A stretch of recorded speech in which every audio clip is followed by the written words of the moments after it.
When I was 6, in the middle of a hot summer, my mother took me up to our attic.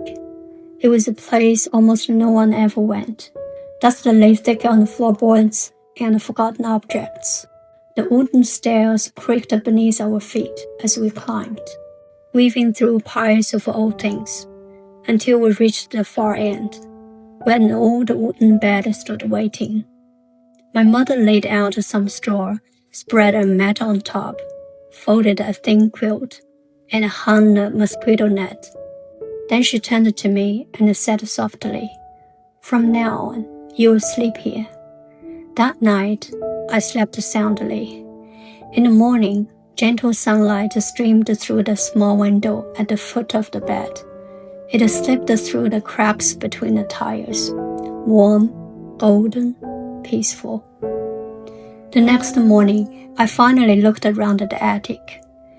In one corner stood an old wooden loom, covered a thick layer of dust, the threads still tangled in place, silent for years. But then, something caught my eye. At the turn of the staircase stood 2 huge coffins, one on the left, one on the right, pressed tightly against the wooden pillars, leaving only a narrow path in between. A chill ran through my back. My legs went weak, and without thinking, I ran. I bolted down the stairs, trembling all over. That night, I couldn't eat. I dreaded the moment where darkness would fall again. But when my parents urged me to go to bed, I had no choice. I grabbed my flashlight and stepped into the dark hallway. The door behind me clicked shut, and the warmth of the house vanished. The beam of a flashlight barely reached a meter ahead. I took slow, shaky steps towards the staircase, telling myself, "Don't imagine anything, don't look around." Then a voice inside my head whispered, "Quiet, move quietly. Don't wake whatever isn't supposed to be awake." My heart pounded so hard it hurt. When I reached the last step, it felt like the air itself froze. I ran as fast as I could to the bed, fumbled with the lamp, and dove under the covers. Only when the mosquito net closed around me did I start to breathe again. Eventually, I drifted into uneasy dreams. Sometimes, I dreamed I couldn't move, trapped inside my own body, unable to scream or breathe. I would tell myself, it's just a dream, but my body wouldn't listen. When I finally woke, sweat drenched my clothes, and I whispered to myself, "Oh, I'm back." But one night, it went too far. I woke up gasping. I couldn't breathe, couldn't make a sound. Desperate, I rolled off the bed and stomped on the floor, hoping my parents would hear me. But downstairs, everything was silent. I was choking. I couldn't take in any air. I stumbled down the stairs, banging that door with all my strength.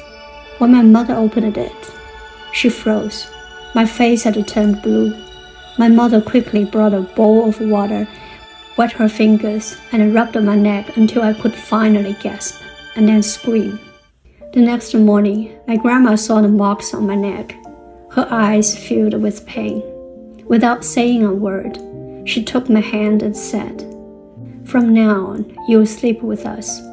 And just like that, I never went back to that attic again. But the fear never truly left me. I started to worry about losing people I loved, afraid that if I closed my eyes, they might disappear. At night, I would listen to my grandparents breathing beside me, and only when I heard their gentle snores did I dare to sleep. When my grandmother went out on her small business trips, I would imagine terrible accidents. The shadows in my mind wouldn't fade. I no longer dared to take the bus. I was no longer that carefree little girl. Sometimes, I'd just stare at the sky, wondering, what lies beyond the universe, and what does my existence mean? Then one day, a little gray kitten wandered into my life. I named her Ashy. She was tiny with big bright eyes, and somehow she became my light. I fed her, played with her, and at night, she'd curl up beside me. Sometimes, I'd wake to find her sitting near my pillow, purring softly. Purr, purr. I'd gently stroke her fur, feeling her warmth under my hands.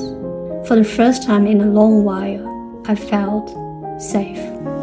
That little cat didn't just keep me company.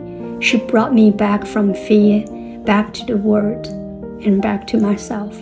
Thanks for listening. If you are interested in my stories, please subscribe to my channel.